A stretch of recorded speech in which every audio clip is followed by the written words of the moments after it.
In a world of experts and influencers, it's not these guys. They lived it. They didn't mean to do it. From Winchester to the outer limits of your memory, they've gone global. It's nostalgia, nonsense, and a side of bacon. Warning, side effects may include yelling at your phone, flashbacks to your best memories, and sudden cravings for bacon. This is Slice of Life with Jay and Rich. Hey, Rich, welcome back. This is, what number podcast is this for Number us? 9. Number 9. We're almost at double digits now. No, give us time. Give us time. We'll get there. Hey, number 9, and I know I say this every time, but this time I mean it even more. I am more excited for this podcast than I have been for any others for 2 reasons. One, we're talking about our childhood memories from the greatest holiday in the world, Christmas. Christmas Yeah. memories. What could be better than that? I can't think of anything. That's the first reason we're excited for this. The second reason is for the first time ever. You have to insert a drum roll here when we get a chance.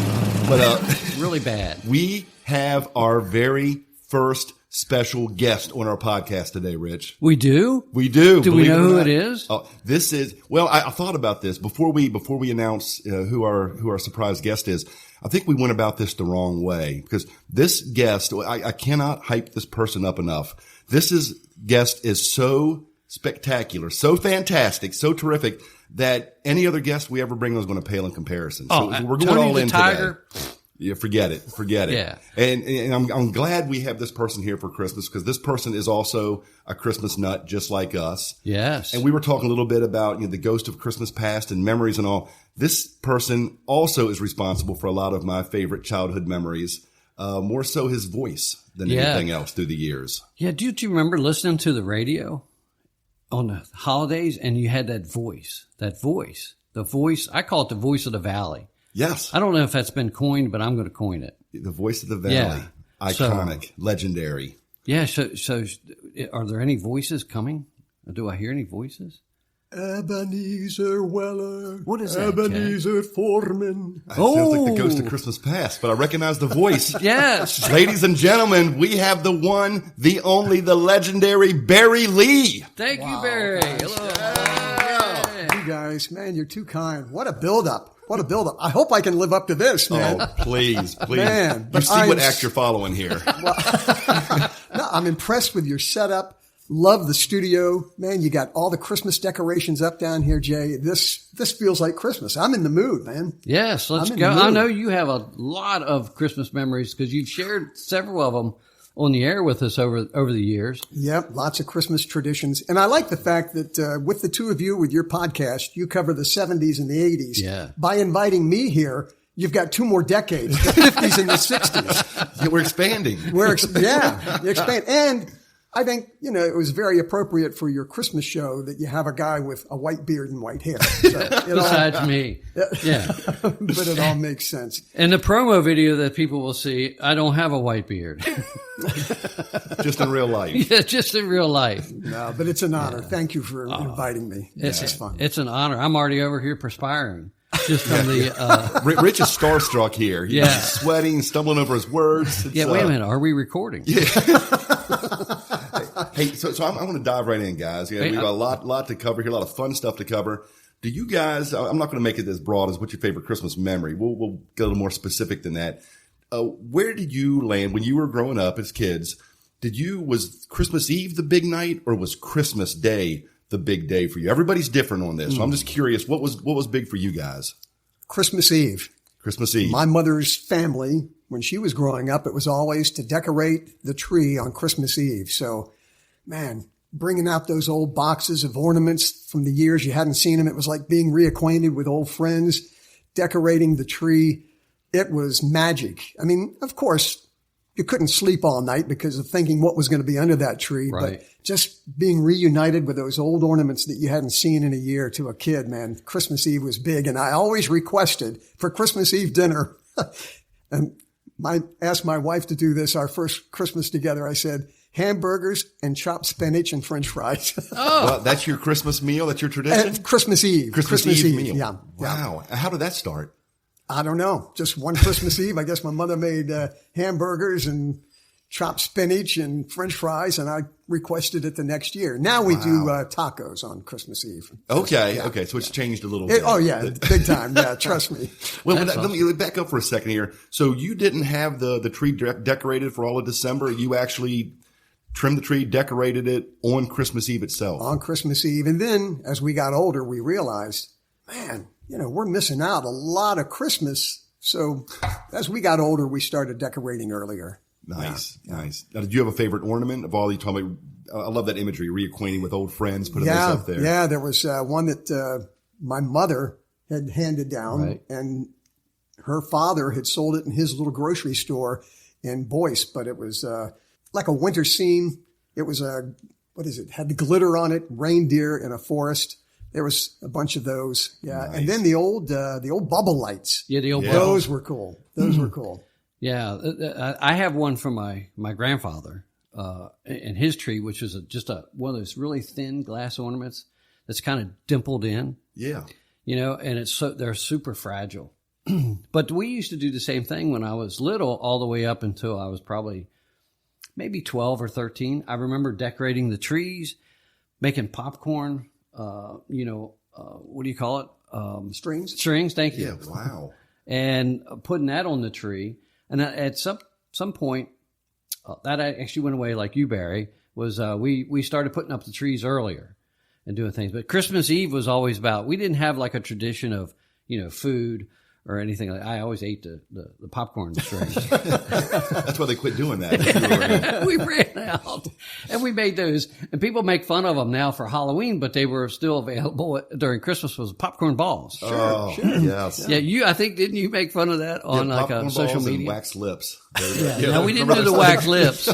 But we had the popcorn balls, and but Christmas Eve was always about. I couldn't go to bed. It was just like you're so excited about the next day. Yeah. As a kid, that was pretty special. Yeah.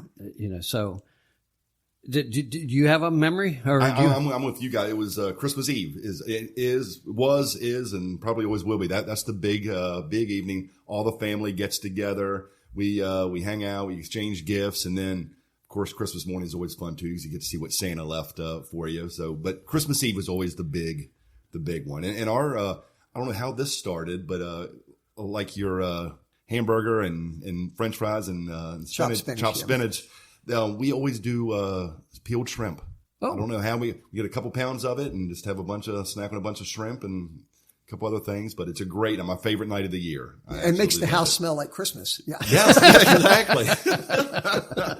What a better way. Oh, that's awesome. Yeah, it's so much fun. Did either of you all do like the gift? You gave one gift that they could open before Christmas morning? No, it was strict at our house that had to wait until Christmas morning. And I know the next door neighbor, they were allowed to open one gift, and are you allowed to do that? Yeah. Does Santa know about this? Yeah. We did that. I think my mom started just to shut me up, and I had one thing, That's smart. My mom would always. Yes, she knew you too well. We did the same thing. My sister and I would exchange our gifts on Christmas Eve morning. Kind of like you, that would tide us over until that night when we all exchanged other presents. So. Rich, there's barbecue, and then there's Giggs Barbecue. Oh man, Giggs isn't just food, it's an experience. Slow smoked, tender, and packed with flavor. Every bite tastes like it's been made just for you. Ribs, pulled pork, brisket, whatever you're craving. And let's not forget the sauces. Giggs has the whole lineup that'll take your buds on a road trip. Sweet, tangy, spicy, Bella's dry rub. You'll smell it before you see it. That's Hogzilla, Giggs' legendary smoker, rolling out clouds of flavor. So do yourself a flavor. Bring your family, friends, or just bring your appetite. And head to Giggs Barbecue at 855 Bloomery Pike in Augusta, West Virginia. Yeah, just follow the smoke from Hogzilla. Giggs Barbecue. Come hungry, leave happy.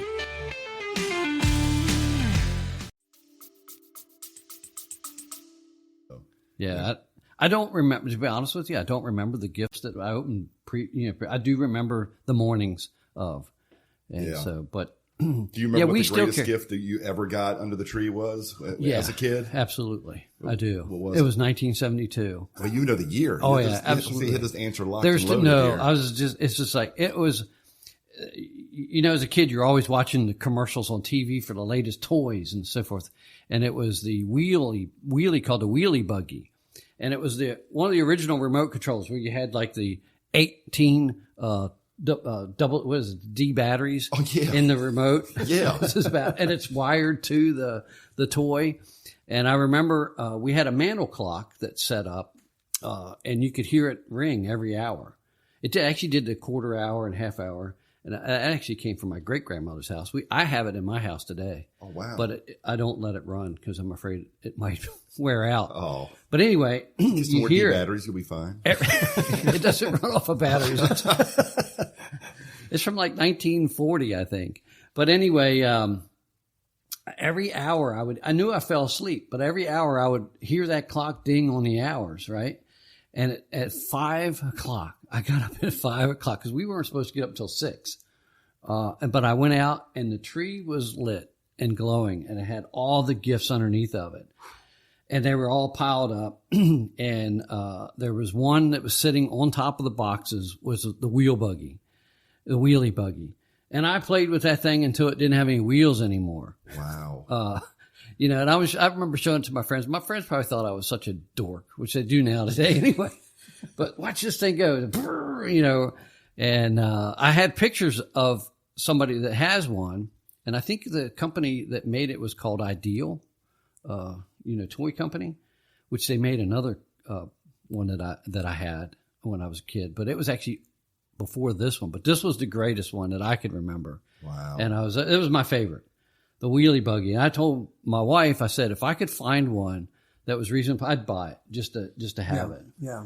So that's on your Christmas list again this year. You want to find the wheelie buggy. And Betty, if you're listening, this is your hint. Look I'll send you pictures. Well, that's cool. What about you, Bear? You have a favorite gift you remember? 2, actually. 1957, I was 7 years old, and I still have my letter to Santa. My mother framed it. That I wrote to Santa and back in the days before the TV commercials with toys and before we had the internet, you had the big wish book that would come in the mail. Sears. Yep. And I think this one may have been Spiegel. Anyway, it was either Sears or Spiegel. And I can remember going through there and this crane, it was a big Michigan crane, big boom on it, hand operated, no batteries. Right. And I dog-eared that page, and every day coming home from school, man, I'd open that book and I'd look at it. You were doing the Ralphie. Man, I could just imagine that thing. And so that's what I had on my list. And you never know if that's what you're going to get or not. But boy, that's what I wrote to Santa. And where we lived in Fairfax, my brother and I, we shared a bedroom, and it was right off the kitchen. And we had a big old clunky refrigerator. And when the compressor would cut off and on, the floor would shake.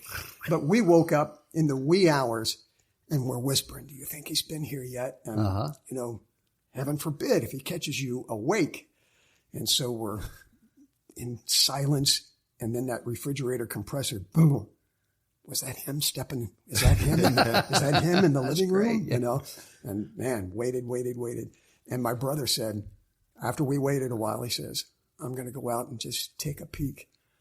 And so he goes out and he comes back. And I said, by chance, did you see the crane? He says, well, it was dark, but he said, I thought I could see a boom sticking up. Oh, my heart. And my parents were so good about letting us get up in the, 5 o'clock or so in the morning. And, that was a special memory. And, you give childhood toys away. Yeah. I was able to find that crane, not the same one, obviously, but just like it, and bought it for like $90 at an antique store just so I could have it. And the whole memory of Christmas morning, turning that crank and lifting up my sister's toy cows and stuff. It was magic. It really was. Love it. Yeah. It's so cool that you went out and got a replica one of it, or just like it. So he's always a step ahead. I know. You said there were 2. The other one was, remember comic books on the back page? There was always these toys. You could sell Christmas cards or something and you could win these prizes. And I inherited my brother's big old clunky bike.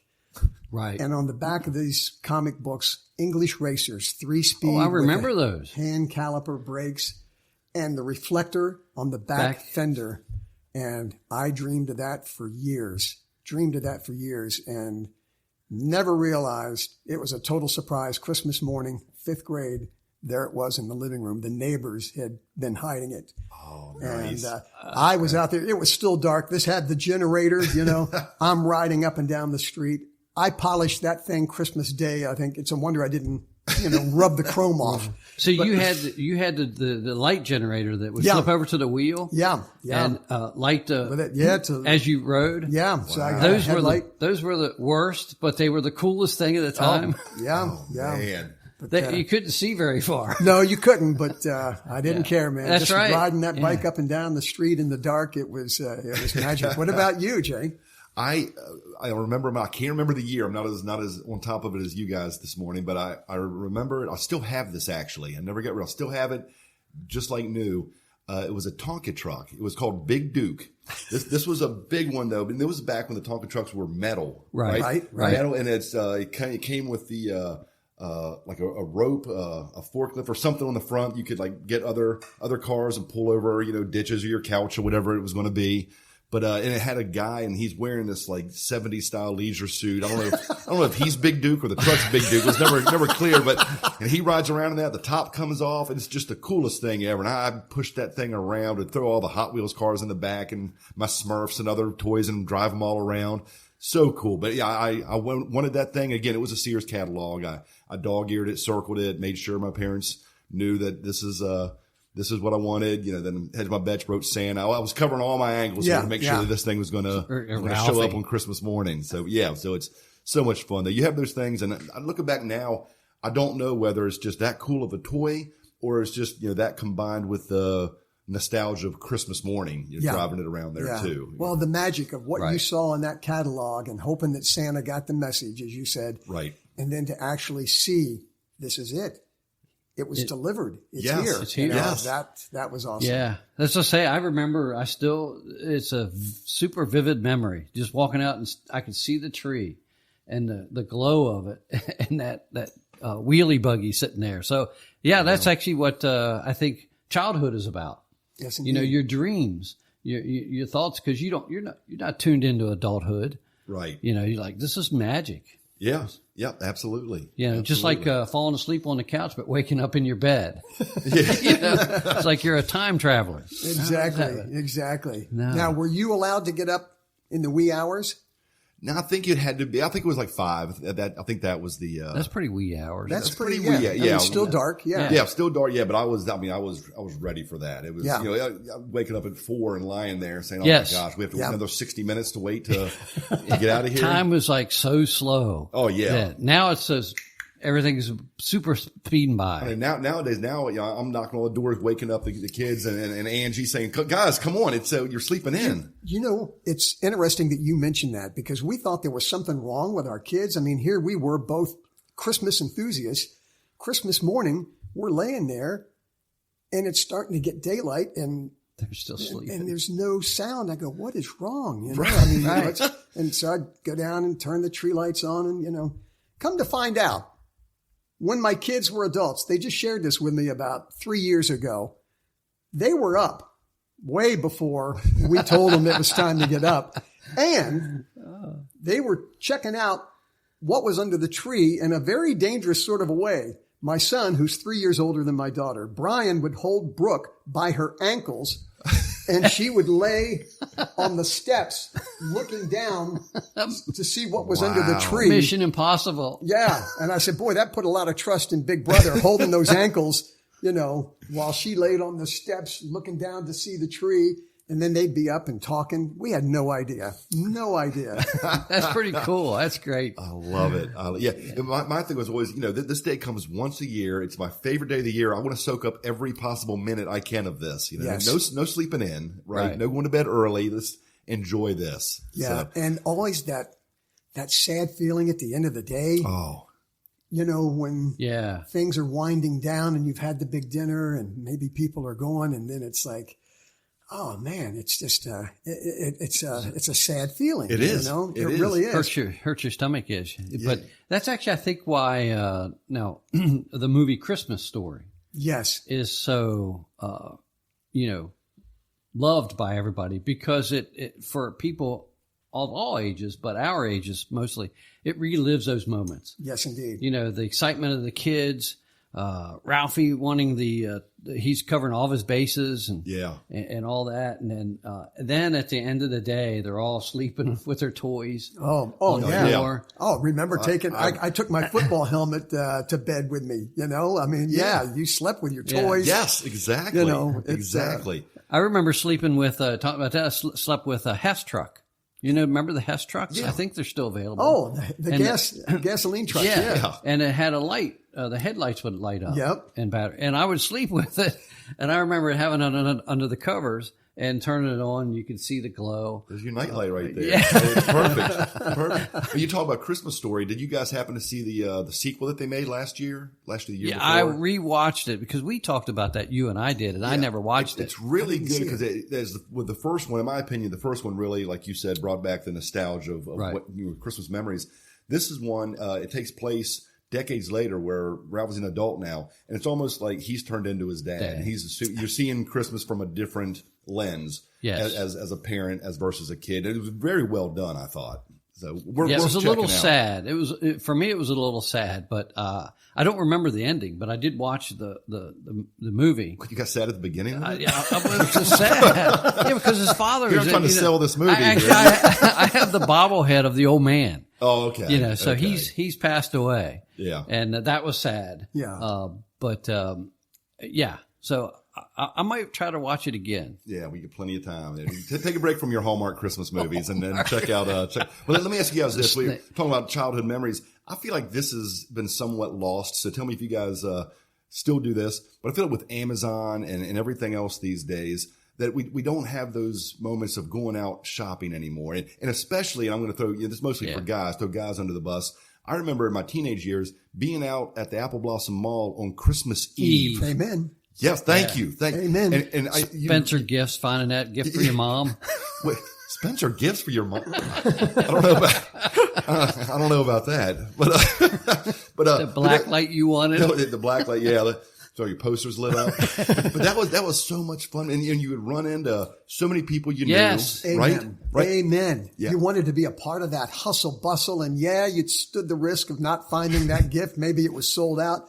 But you're right, running into friends and everything. I just liked it, but it had to be early Christmas Eve, so that you could get back to your family celebration. Exactly. And looking back, I'm a guy that maybe it's just getting older. I hate crowds, I hate that kind of stuff. But looking back, I loved that. I loved being in that atmosphere. And I remember one Christmas Eve, I was at Apple Blossom Mall and I was rolling through the crowds, and I run into my dad. It's one of those things where we both put something behind our backs because he has something for me and I have something for him. So that one moment we're like, hey, good to see you. See you at the house later? Sure. And we just went our separate ways. That's awesome. But yeah, so those were fun memories too. Even the shopping was fun back then. It's just, I love Amazon. I do a lot of my shopping there now, but hitting a button and having it delivered is great, but it's just not the same feeling, right? I agree. Yeah, I remember because I worked at the mall. Yeah. I remember the hustle and bustle. I know. And it was like, I wish these people would go home. Don't they have traditions? What about memories of some assembly required? Oh. Well, as a kid, I'm going to different. As a kid, it was somehow magically already assembled for me. Yes. Now, when I assumed the role of dad, that took on a whole new. I remember being up late Christmas Eve, kids already in bed, and I'm like, "Oh my gosh, do we have batteries for this? Do I have to get my toolbox out to put some of the stuff together?" And here I am on Jesus' birthday, having some very unchristian thoughts and language going through it. Trying to put together. I remember one was a racetrack I had to put together, and I'm like, "Oh my gosh!" At the end of the day, I'm like, this is as good as it's going to get. I'll just tell them this is the way it's supposed to be and go from there. But, and hoping all the parts would be there. Yes. All the parts. I had 1 year, the kids, I don't know, maybe my son, as I said, he's 3 years older. He may have been 6th grade or so, 7th grade. Anyway, I wanted to get the kids a ping pong table. And so I found one the thing weighed a ton. I mean, it was in a huge box. You had to, but on the box it said assembles in minutes. Assembles in minutes. Yeah. So one of the clerks helped me carry it out to the old station wagon.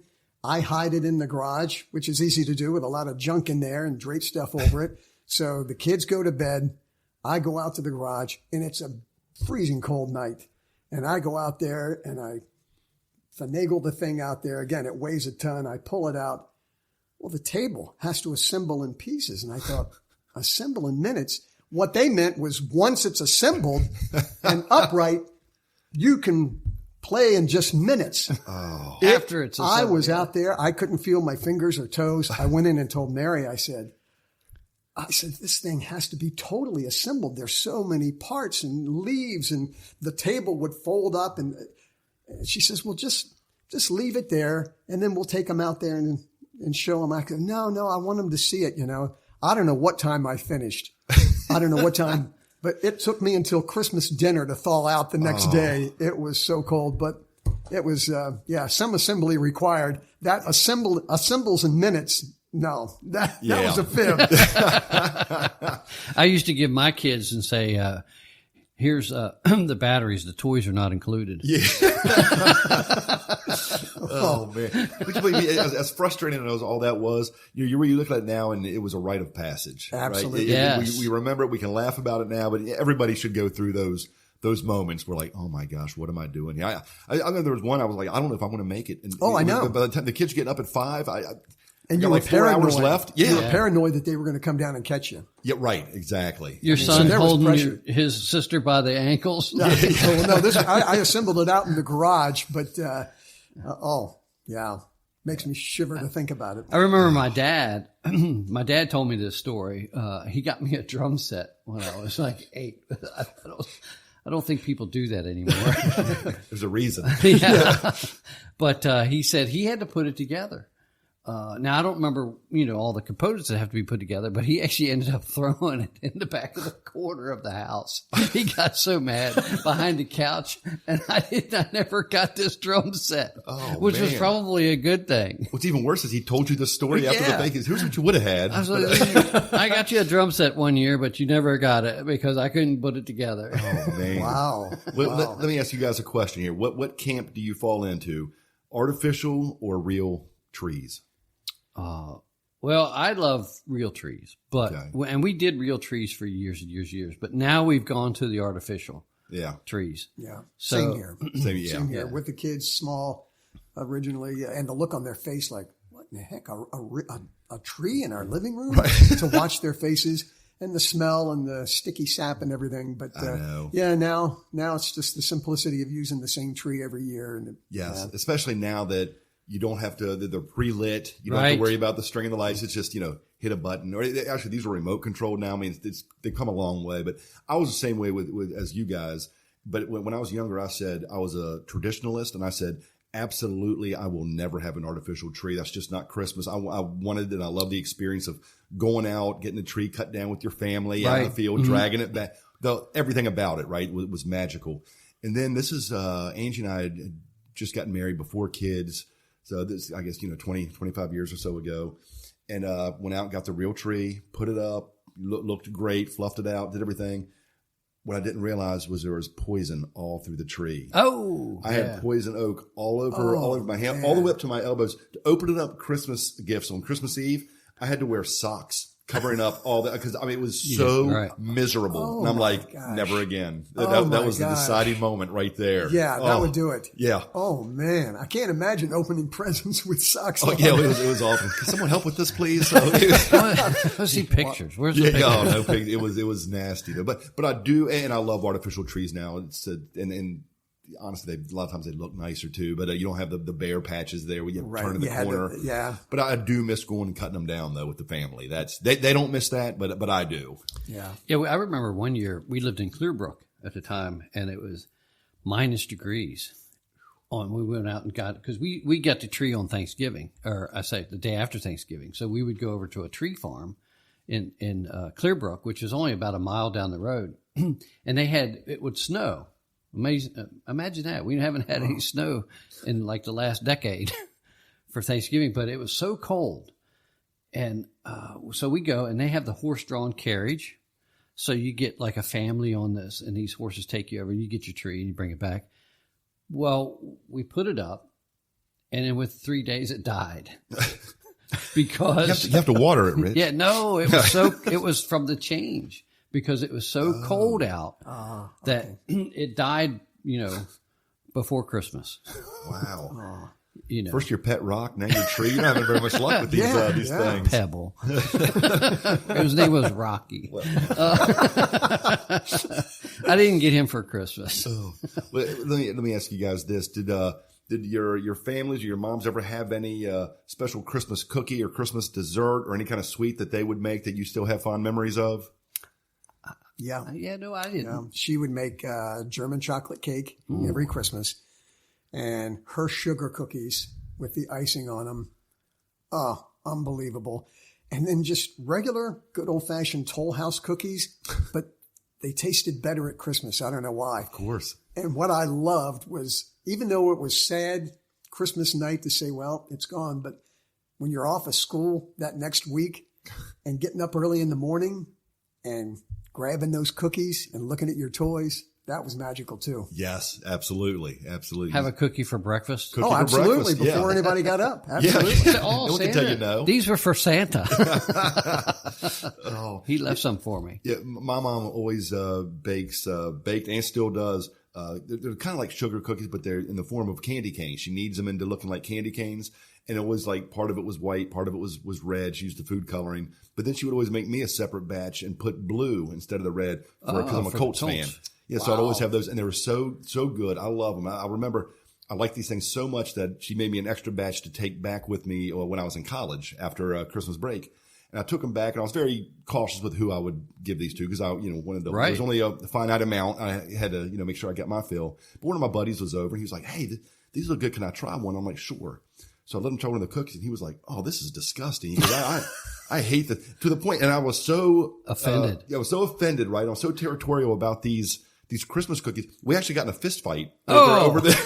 Oh my word. I was like, say one more bad thing about these Christmas cookies my mom made here. And we got into it. It was crazy. but yeah, those things, these memories are so precious to you. You don't want anybody else disparaging them. Exactly. Yeah. Oh, Jay, these are the best. Yeah.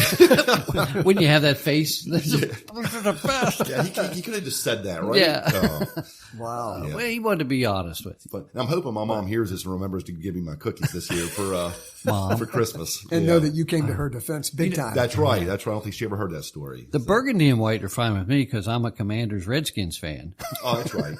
So now we need another batch for Rich, Mom. And Barry. And Barry. Who colored you want, Barry? That works. That works. Okay, Burgundy and gold or yellow. Burgundy. Yeah. Oh, yeah, that's right. They don't have white. They have gold. You got to have gold in there. Well, I'll make sure the batch comes in for you guys.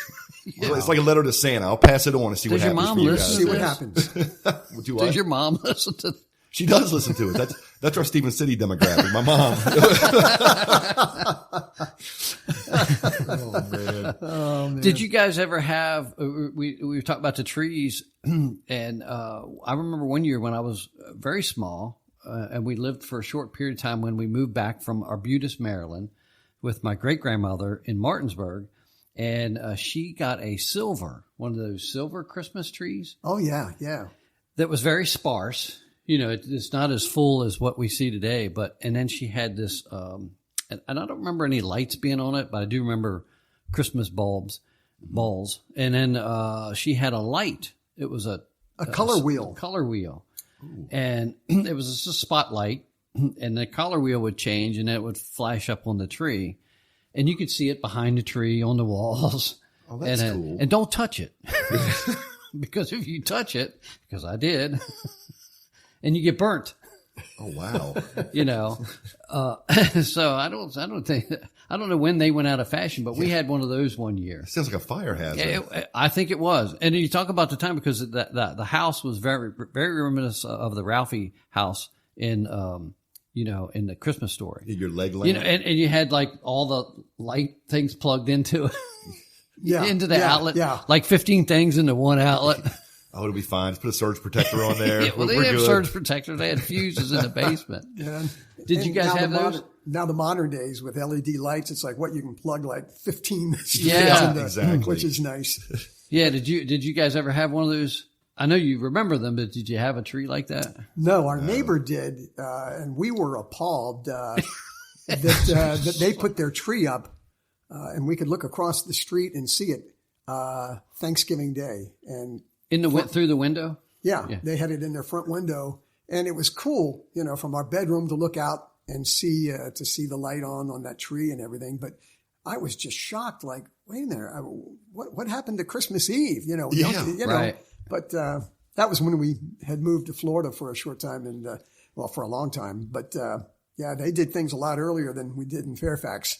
Now, coming from when you went to Florida, did Christmas feel different with Yes. the weather and no snow? And Okay, it felt very different. It was sort of sad, but you learn to adapt. We moved there when I was 10. My dad was with Eastern Airlines, so they moved his job from Washington down to the Miami area. So I stayed there 17 years, but man, they just did things a lot sooner. But it was sort of cool to look at the tree and the rotating color colors. wheel, Yeah, that was a special memory. You go, that's not Christmas. And then I can remember my brother coming to me and saying, we're going to decorate the tree on the 22nd, I think. And I was crushed.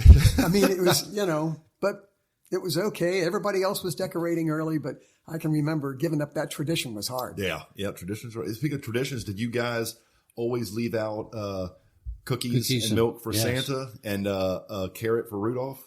No carrot, but we did the cookies and milk. Okay. I still do. Yeah. It was always fun. It was always fun doing that. And then the next day you see the cookies and milk are gone, the carrots gone.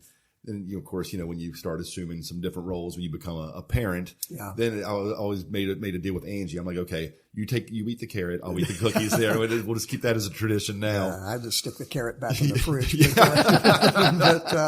That was not so much as a kid, but for my kids, putting out the, look, these are the crumbs that Santa left. Yes. His lips touch those. Yeah, exactly. Magical crumbs. We would always leave like one that was just barely, left. He was in a hurry. He was in a hurry. He just couldn't finish that one at one. every house, so he can't finish the whole thing. Yeah, as a kid, how do you never think of that? It's the I magic never of thought of Christmas. that. You don't question it. Yeah. It's childlike You faith. never think about Santa eating these cookies at every house. That's why he's fat and jolly. That's right. Now, did you guys have real fireplaces as kids growing up? No. Okay. No, we always had that question. We're just going to leave the front door open. No, okay. That or was in my Florida, next. leave the patio door unlocked. So it all works. Nice. And now you don't have to. But no, we didn't. I always thought that because we had a furnace. Okay. And I remember my grandfather telling me one time, he comes down he's magical. He comes down he doesn't need a fireplace. Yeah. like, he'll find a way in. Okay. Don't worry about it. Yeah. Because growing up, we have a real fireplace here, so we always have to have a fire going on Christmas Eve. That just made it felt like Christmas, right? Felt like a movie Christmas. So I like the real tree. I said that's always going to be something I have. I want to build a fire no matter what. And this was probably about 10, 15 years ago.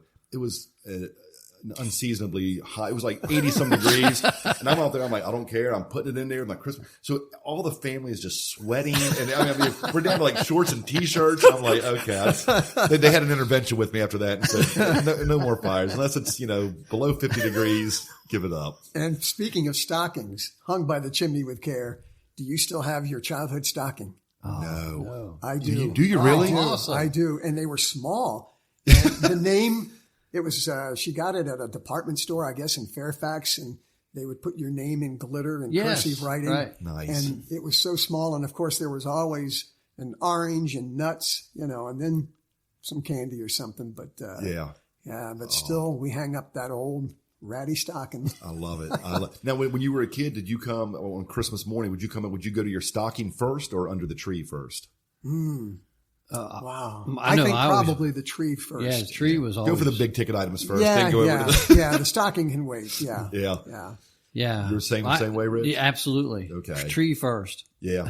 I think It's like, there's a stocking on there? Look, you already have some hung up over there. that's right. A little slow. Yeah, that instant gratification, we have to pick through the stocking before we go to the tree. Yeah, Well- my parents made us do that. I don't think we had a choice. We had to stop by the stocking first, and it was cool stuff, right? But I was like, the whole time you're like, I know around that corner there's there's what was on the list. You know, I'm this close to it. So that's fly cool. through the stocking really quick and get over there. Yeah. But yeah. Yeah, and of course, I remember going to a relative's house, my grandparents, and they would have stockings for you as well. So you double made out, Yeah. you know. So mine said like Fred or something. I think it was. You just took one of your cousin's stockings. You're sorry, Fred, you didn't get anything this I year. think it was from the child that my parents wanted. Yeah. Fred, here's an IOU for the orange and the candy. Good memories. It was. We hang stockings now, but you know, we have actually. It's because Betty and I, are home alone, empty nesters for many years. But we actually just do a female and a male, and I don't remember where we got them, but we hang them up. Yes. And I'll occasionally, off the air, she can't hear that. No. hide something in there for her. Nice. You know, not under the tree. Yeah. It used to be jewelry, but now she's got so many rings and things, she can't fit them all on one hand. She's got multiple rings for hands on her hands. Well, that's good. You're keeping the magic of Christmas alive by. Yeah, maybe. Presents there. Yeah, no, maybe about it. Do you have that struggle? Do you guys have that struggle of what do you? What's even worse is that my wife has a December birthday. Mine does too. Oh, And then, 2 weeks later, now what? Now, when we were first married, we would walk through Apple Blossom Mall together, and she would go into the different clothing stores, and she'd say, well, I sort of like this, and I knew her sizes, and sort of like this and like this. Then I'd have to go back when she wasn't there with me, or when she wasn't looking, and pick out the things, and that worked for a little while. Yeah. And then I knew what kind of jewelry she liked, and now it's like, let's just get something for the house or something for, it's much more generic now. But I was you gonna still ask want to surprise them with a little something. Thank you. Because we're hitting that stage now too, where almost it's eerie how similar. Same thing with Angie that you're talking about, and she's also a December birthday. But this year she was like, "Hey, let's just get this piece of furniture and call it." And I was like, "No, we have to be surprised with the gifts. It has to be wrapped up. We can get that too, but let's." No, Christmas has to be, here's something from the heart I thought about for you. And I even told her, I said, if you don't want to get me something, that's fine, but I'm still going to go out. And I have a spreadsheet I set up. I know what I'm getting everybody for gifts. I mean, I love impressed. it. I love it. Yeah. Wow. Yes. And wrapping. Thank God to the person that invented gift bags. Yes. Gift bags. Yes. Well, I know you guys remember from the mall, all these, I was in the Exchange Club. We used to have the gift wrapping station there.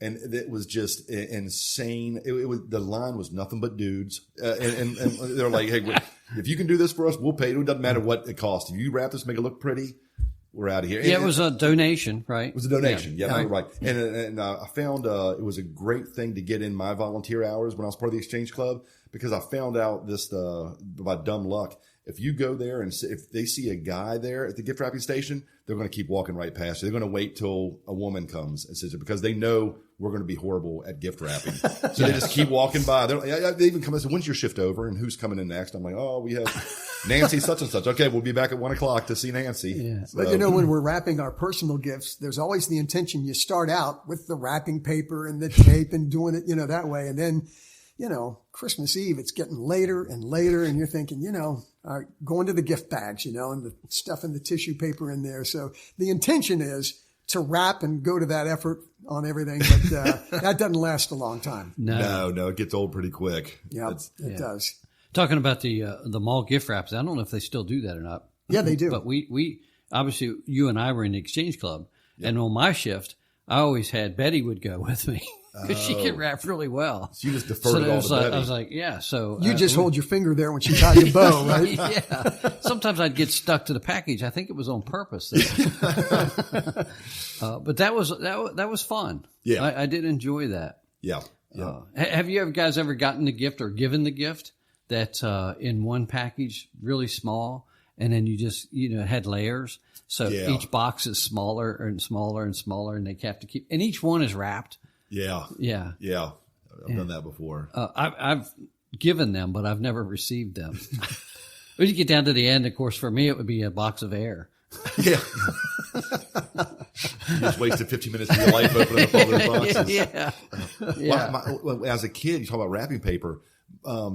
My grandparents would come spend Christmas with us, and my grandmother was so meticulous. It took her, we're like, Granny, come on, hurry up. It would take her forever to open up a package because she would save the wrapping paper, take it home with her, and recycle it the next year. I hear you. Yeah. If it's the real nice paper, we still try to do the same thing. And the tissue paper too. If it's not too wrinkled, you fold it, you save it for next year. You know, we just recycling. Yeah, they'd be peeling off the tape. Yeah. You know, of course, when I got the gift, it was like, I know, there was no saving the paper. Yeah, we always have one person with the big trash bag. Yeah, throw the wrapping paper. Oh yeah, when you're done. Or the big Rubbermaid can in the center of the living room, and everybody's shooting baskets. Yes.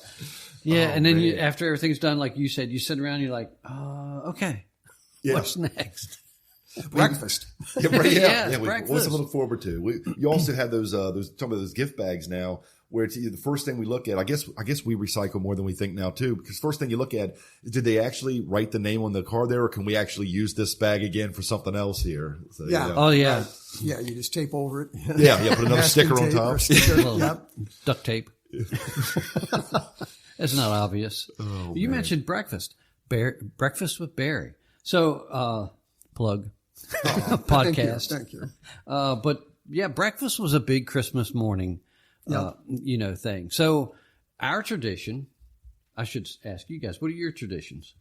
I think my wife now does a breakfast casserole, and she can mix it up sort of ahead of time, and then, or at least some of the components, and then into the oven it goes, and then we sit down and eat that. As a kid growing up, it was, I guess mom would want, of course they're telling you not to eat too much Christmas candy, while you're going through your stocking and so forth. But we'd sit down to a regular breakfast, but man, you motored through it to get back out to the tree and the toys. Yeah, it was almost a chore to have to leave those to come and eat breakfast. Exactly. That's after your breakfast cookies though, right?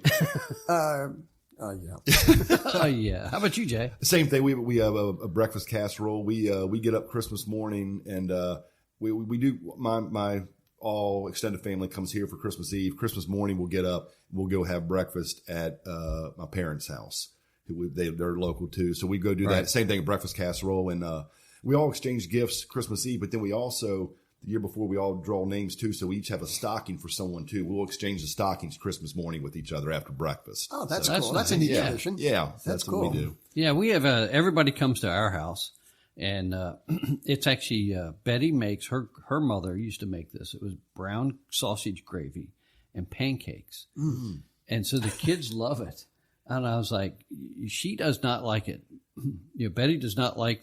She eats it, but she doesn't like it. She thinks it's nasty. Oh man! But I enjoy it. I thought it was good. But sausage they all love it. Pancakes, I love that. Yeah, sausage gravy, and some what time? Kids, we'll skip our casseroles and come over for the pancakes. I remember one year. I don't remember how many. I think we made like 30 pancakes, and there was probably 12 guests. 30 pancakes, and I'm making the batter. Betty, is making the pancakes because if I'll burn them. And making the bacon, I think we did 4 pounds of bacon one year. Nice. So not only, and we get Gore's sausage, plug out the Gore's, and that goes in the gravy. And then she makes the sausage patties that sit aside so you can get double the sausage. Oh man. So you get sausage, bacon, so anyway, that's actually and it smokes up the house. So it doesn't matter how cold it is outside. The windows are going up. Yeah. Fans are on. That's a good smell. Yeah. It is. Yeah. And then you eat that. We usually eat around 10:30, 11 o'clock, so it's more like a brunch. Yep. But you don't eat the rest of the day. Yeah. You really don't. You're full. Man, wow. Yeah. And that's actually part of a great tradition, I think, is those type of memories. Yeah. I know our kids, and that's actually kind of where it comes to, because our kids would always say, well, Grandma used to, make this brown sausage gravy. So they talked her into doing it, and we've done it ever since. And that's important to pass those traditions down. Yeah, absolutely. And it makes you feel good when your kids pick up the tradition, Yeah, I always tell my daughter and the boys, and I say, well, watch what she's doing. Of course, it won't never be the same, Right. They'll forget something, or they'll change the recipe or whatever. But yeah, it just keeps going. Yeah. Maybe at the end of the day, you talk about the traditions and the trees and all that, but it's just, I know this is cliche, but it's the people that we're with. And when you start out as a kid, you have, your parents and siblings, maybe extended family, and then you get to that next stage and have your own kids, and maybe some folks aren't with us anymore. Yeah, but it's just you go back and you look in the different faces that have been with you the entire time, and it's just it truly is magical. This the time that you get to spend with these people around the holidays, and everybody's in a good mood, and everybody is just loving on one another, and it's just that's what really makes it. Everything else is the window dressing, but it's the people that we're with is just so special. And I hope if anybody takes anything with this podcast, just appreciate the people that you're with this Christmas, and the ones that may not be able to be with you this Christmas. Appreciate them and love on them just as much as well. Yeah, Amen. 100%. Yeah, because we've all talked about this in private conversation, but time is the only thing that we have that when we spend it with somebody, you're spending that time. You're giving people your time, and they're giving it back, and that's actually the most precious thing. Because that's really all you can give somebody, Best gift. It absolutely is. Yeah. So those people surrounding you, that's great, Jay. Yeah. I think you should be a motivational. Well, I'll tell the story. And shame on me at the time. This was back when my daughter Kayla was in college, and her ride home for Christmas bailed at the last minute. She didn't have a ride. So I get the call, hey, can you come, 6-hour round trip, pick me up and come back? I'm like, oh my gosh, I had things to do. But hey, I'll go do it. I went and picked her up, got her back. It was on a Friday on 81 traffic. So we're in standstill traffic. This is like now the 6-hour trips are becoming like 8-9 hours. And I'm sitting in there and I'm getting ready to lose it, just sitting on 81, white knuckling that. And then it hit me. I just had this revelation. I'm like, I have time alone with my daughter right now. Right. Which, when she gets back, who knows how much time I'll have with her. Right. She'll be off with her friends and everything else. I said, this is a blessing. I said, I am enjoying it. I actually thank God for the traffic jam. I said, it gave us more time, father and daughter, just to get to hang out for a little while longer. There you go, man. The attitude of gratitude. Yes, indeed. Absolutely. Yeah. Unless being stuck in traffic with me. Oh yeah, then it would have been some choice words. Yeah. Can you get out? I'd have whipped over the median and just risked the ticket at that point. You have trivia for us? I do have trivia. How did I know you were going to have trivia? I have trivia. Barry, you want to play some trivia? Do I get to go against Barry now? Well, you can do that if you're. Do you want to do that, Barry? Or we could team up. Team up. I like the Okay. idea of teaming up. I like my odds a lot better this way, teaming up. Yeah. So, okay, these are going to be super easy. If you guys miss these. Oh, now the pressure's on. Yeah, he always sets it up that way to make us look bad. Okay, I'm going to do 10 questions. Okay. So I predict right now we're going to go 10 for 10. Well, you should. Okay. If you don't, well, you know what? I have a special question at the end, which may be difficult. Okay. But let's get to it. Okay. In Home Alone, which is somebody's favorite movie, Christmas movie, where are the McAllisters going on vacation when they leave Kevin behind? You want me to give you It's Paris, right? I can give you the multiple choice. Oh, you questioning yourself? Yeah. It's A, New York, B, Paris, C, London, or D, Rome. I'll say Paris. Yeah. That's correct. Right. Because New York was the sequel, right? Yes. Lost in New York. Okay. Okay, number 2. In the song, Frosty the Snowman, what kind of hat brings Frosty to life? Is it A, a top hat, B, a wool hat, C, a silk hat, or D, a cowboy hat? Well, now he's just insulting our intelligence. Obviously a cowboy. No, I'm just kidding. The top hat. Oh, Wait. I'm conferring. I'm talking with Barry. You want to phone a friend? Yeah, we were a team here. So silk? I think, silk. Okay. Silk. Final answer. Silk. Frosty was a dashing dresser, man. That's right. The scarf and the scarf and the hat. Silk hat. And buttons with no coat. That's right. And a pipe. Yeah. Yeah. So number 3, in Elf, what is the first rule in the code of the elves? The best way to spread Christmas cheer is singing loud for all to hear. B, be kind to others. C, treat every day like Christmas. Or D, help Santa whenever you can. I want to say A. You think of something different? I don't know. What was A again? A is the best way to spread Christmas cheer is singing loud for all to hear. I know that's a line from the movie. I just don't know if that's the... Let's go with that. Okay. Let's go with it. Yeah. Final answer. Seriously? Seriously. Oh. The answer is treat every day like Christmas. That is the code of elves. Wow. Okay.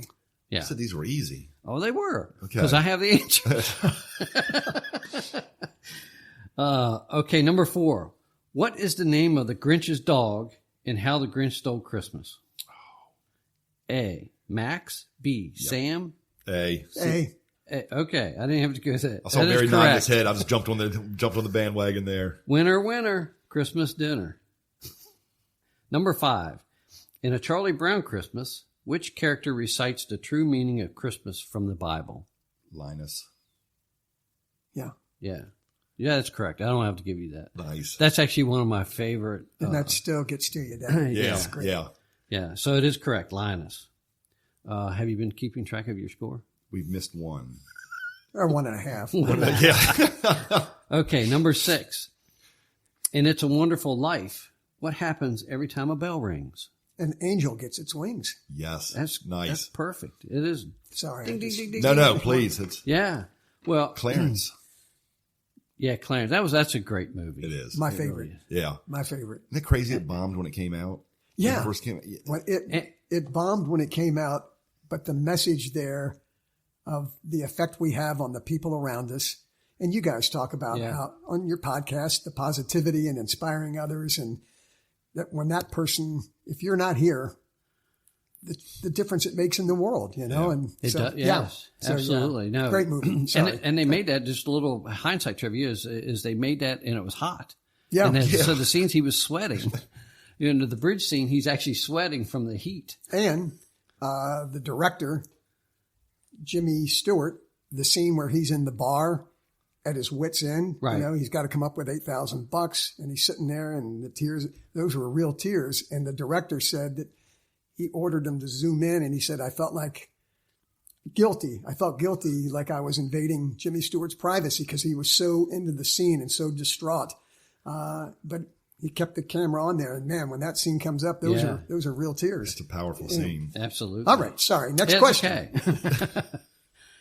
Number 7, according to the 12 days of Christmas, what gift is given on the 7th day? And I'm going to give you these here because they're kind of funny Okay. and odd. 7 geese a laying, 7 swans a swimming, 7 ladies dancing, 7 lords a leaping.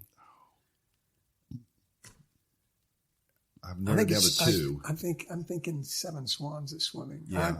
Ding, ding, ding, ding, Yep, ding. Good. Barry. Thank goodness Barry's on the team this week. These were easy. I'd have Jack. missed like 5 of I these would have so missed far. that.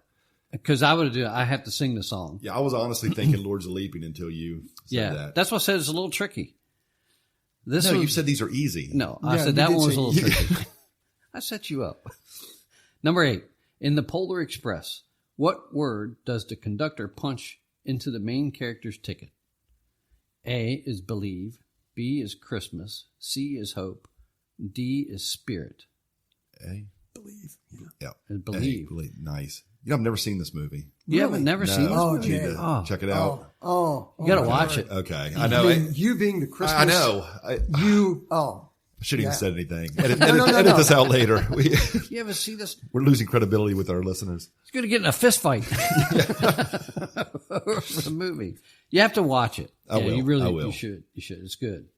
I love the scene. I'm not going to give a movie away, but I love the hot chocolate scene when they're on the train. Oh, the dancing. Yeah, the dancing and the singing. And if I can just give a quick plug. Yes. December the 7th at Alamo Theater, 10:30 a.m., Chain of Checks movie day, and we're showing Polar Express. Nice. And then Awesome. 4:45 that afternoon, we're showing Elf. So anyway, just wanted to Perfect. give Two that great a plug. movies. We'll Go to do a feature there. chainofchecks.com to buy your tickets. Okay, next question. Nice. Thank you. Nice. Chain of checks. Yes. How many years have you been doing this now, Barry? Since 84. Wow. Yeah. Wow. 1984. Barry Lee is out chopping wood. That's right. Number 9. Who sang All I Want for Christmas Is You? Madonna, Whitney Houston, Mariah Carey, Celine Dion. Mariah Carey. Mariah Carey. There we go. Isn't that still like the number one It is. Christmas song that's played on the I think airwaves so. in stores? Yeah. Yeah, I think it's rated as number 1. But that's how many years ago did she do that song? Was it the 90s? I want to say 80s? I want to say it was in the 90s. Do you guys like the song? It's okay, yeah. Okay. Yeah. Well, yeah, you said it's okay. It's No, I mean, your collection went up, Barry. I don't. I liked it. I do like it. I mean, I'm more of a traditional Christmas, Yes. I've got so many old Christmas albums. Yeah. But Frank I do like Sinatra, it. Yeah. Dean Martin. Perry White Como. Christmas. Yeah. Yeah, those. Bing. Yeah. Yeah, John Solenberger and I were just talking about the traditional type music. You know, that I wish it would come back. Now, who's the? There is a croner, and I can't think. Michael Bublé. Bublé does a good job. I've got yeah. the Christmas album. I do too. Yeah. Yep. You know, so I just want. I like that. That's actually because Yeah. I'm old. I'm getting old. Crooners are cool. Yeah, I want to be able to sing along with it. Yeah. I can't hit that high note that Mariah Carey does. Okay, number 10. In National Lampoon's Christmas Vacation, what does Clark Griswold want to buy with his Christmas bonus? Let's put in a swimming pool. Yeah. Yeah, see, there you go. Don't Yep. ding, ding, ding. But what's See, he getting instead? From his boss. Instead of the bonus. You remember this?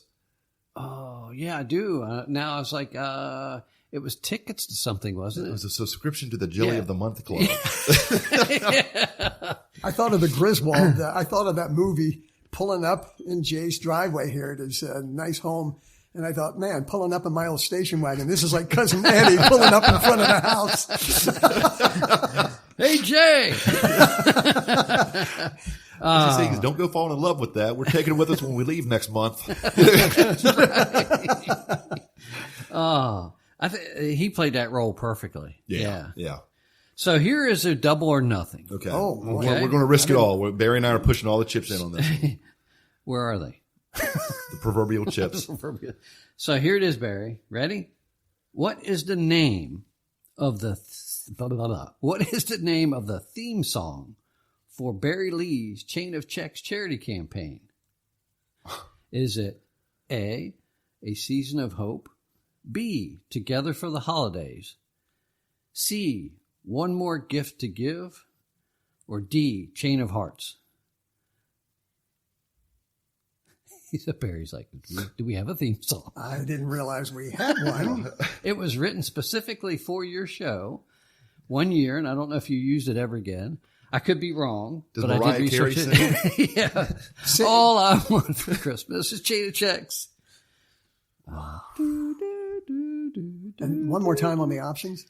A Season of Hope, Together for the Holidays, One More Gift to Give, Chain of Hearts.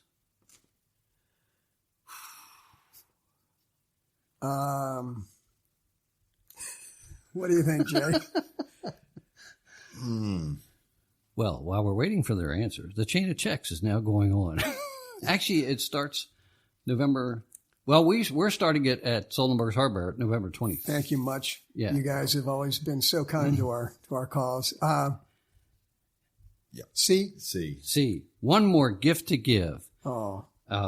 Yeah, one more gift to give. That's Huh? right. That's right. That's right. correct. Okay. Yeah, okay. one more You gift need to to sell give. it. You need to let the audience know that Barry got it right here. Yeah, right. Had to pull that one back from the antique addicts. Yeah. So, double check me on that. If you could check with some, I do recall that you actually had a theme song 1 year, and I don't remember you carrying it over, but somebody wrote it for you. And that always kind of stuck with me. One more gift to give, and I remember that was one of your mantras. Well, and we started out asking people to give $1, Right? a $1 gift, one at a time, and string it up along the studio. Wow. Yeah. Now was that was in the Wake studio, right? Yeah, that was in the 92.5 studio, and We asked for $1 checks. That was back when people wrote checks. People today say, you need to change that. People don't write checks anymore. I said, I can't say chain of debit cards or, Venmo or something, but, Venmo gifts. we would hang and sometimes people would really get into the spirit of it and they'd write like $1 checks, but we literally strung them up around the studio, and then it went across to the sales office, looped around there. And when that filled, we went down the hall, circled the front lobby and back. It was pretty cool how it all started with $1. Wow. And that is amazing. So, and the story does begin. I'll let you share it, but you were by your wood pile. Yeah. I was out chopping wood by the light of a kerosene lamp and thinking, I love Christmas. And, that radio family, you don't really have a physical connection with them. They're with you on the airwaves. What if they were sending us a Christmas card and we could hang their cards up in the studio? And I thought, even better yet, maybe throw $1 in there, $1 check, give it to charity. And the program director and the Lewis family were gracious enough to say, yeah, we'll do that. And we were hoping for about, I don't know, $50. Yeah. And, we ended up at like $800 that first campaign. So it has grown every year. I remember later years, of course, coming to the studio, presenting you with a check.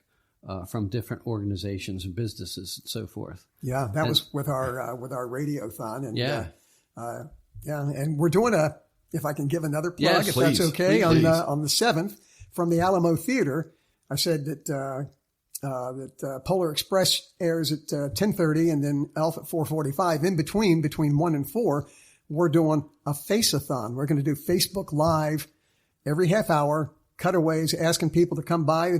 They've given us permission to set up in the lobby there and have people come by. We got the old radio gang, Lisa, Katie. We've got Chris Steele. We got Paula Kidwell. So we're all going to be there like the old days. The gang's back together. Yes. Wow. So we'd love to see you stop by and say hi. Yeah. Most definitely. I will put that on my calendar of things to do. So Barry, just to let the listeners know how far this whole thing has progressed, you said first year you made about $800. How much did you guys bring in last year? Ballpark. Yeah. Since we've in, I think 2013, 2014, we realized that, whatever happened, they say, Barry, one day you're going to die. And who knows, one day the radio station could be sold. Chain of Checks needs to be its own sort of self identity. And so, the Community Foundation of Northern Shenandoah Valley became our fiscal agent, and an endowment was set up. And so no matter what happens to me, and, it's its own identity. And so now we've gone to grants each year. And so the last few years, we've been able to give away $20,000 to $25,000 in grants to, $5,000 grants to 3, 4, and 5 different charities. Wow. And they're all selected through a committee with the Community Foundation. They're very community conscious, and it's cool to see. So this year we're trying to raise $20,000 for 4 more charities, and to date we've raised since 1986. I misquoted. 1986 was when it first started. We've raised $1.9 million. Wow, that's amazing. Generous community, unbelievable place, place. And that's actually one of the things that I speak of. A lot of people don't know that I spent several years working for the Chamber of Commerce, and before that I worked outside the community, living here, not being able to engage in the community. So that was the moment, and that was in the mid 2006 or 7. Anyway, that I learned how warm and gracious this community is. That the kind-heartedness, because you'd walk down the street in Fairfax, you'd walk down the street in other communities, and people don't say hi to you. Yeah. It's I've been to New York, and you walk down the street, and you're lucky they don't throw you into the street. Yeah. But it's just a whole different atmosphere here. Winchester, what's the thing? Is a small town, big heart. Big heart, because there's so many nonprofits that take care of our neighbors that are in need, and they all seem to succeed. And it's yet, we're only so big. It just shows how big the hearts are here. Yeah. Yep. Yeah, absolutely. Do you know who the money's going to go to this year? Yes. So we've selected Watts. They transport the homeless. I think 35 homeless to different churches, but their transportation program, they needed money for a grant to take care of gas money and so forth and maintenance on the bus. So we want to support that. Winchester Rescue Mission, they've expanded to a facility down on Valley Avenue. They've refurbished that, and they're going to buy 25 very heavy duty, easy to clean mattresses and beds. Right. And then with Blue Ridge Habitat for Humanity, their restore, they've really pumped up the visibility, and they raise funds through their store, through the restore, that goes into rehabilitating houses or helping to build houses for people that are seeking housing, and then the Laurel Center. The Laurel Center. Domestic violence. Yes. Yes. The Laurel Center. We want to give them money to help expand their marketing so that they can put information into the hands of women and families that need help, that they can reach out and get that help. So those are the 4. That's amazing. Fantastic causes right there. Absolutely. Anything else you want to share with us, Barry? Anything? I'm just happy to be here, guys, and I'm so privileged to be your first guest, and appreciate the positivity. You know, you both have big followings on Facebook, and you use that venue for positivity and in very creative ways and fun stuff. But appreciate what you do for the community, and man, we need this positivity more than ever. So thanks for what you do. Well, thank you for being here, Barry. I don't know if we should ever even have any other guests after this. This is Barry will be our guest every month. That's right. Actually, Rich, you're being replaced. This is an audition. It's become, now it's Breakfast with Barry in the basement.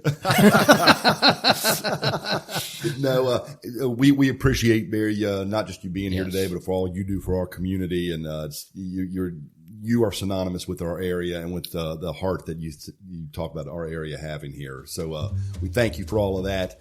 Rich, when you say you and I take a break, we'll be back for our 10th podcast in January. How's that sound? Yeah, I think with the holidays coming up, this will air. Obviously, you'll air when you hear it.